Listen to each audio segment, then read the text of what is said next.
हर औरत का माजी होता है।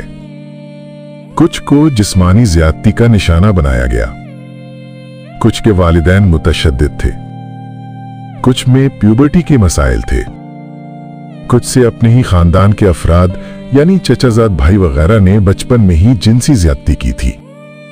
कुछ को मोहब्बत की दास्तानें सुनाकर हवस का निशाना बनाया गया था, कुछ को मोहब्बत में धोखा हुआ था, कुछ को नशे देकर जुल्म किया गया था, कुछ के साथ डेट रेप हुआ था, कुछ नाजायज ताल्लुकात में थी, कुछ का एक टूटा हुआ कुनबा था, कुछ तलाक याफ्ता थीं, कुछ में माली मसाइल थे, कुछ ने खुदकशी की नाकाम कोशिशें की।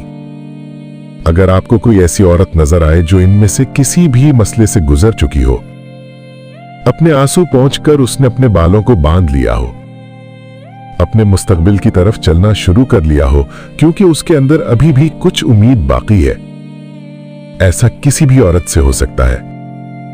वो अनजान भी हो सकती है और वो आपकी अपनी दोस्त भी हो सकती है, आपकी अपनी महबूबा, बीवी, यहां तक कि आपकी अपनी मां भी हो सकती है। उसके माजी के मुताबिक उससे इंसाफ न करें, एक मर्द बने। मर्द वो होता है जो गैरतमंद हो, हिफाजत वाला हो।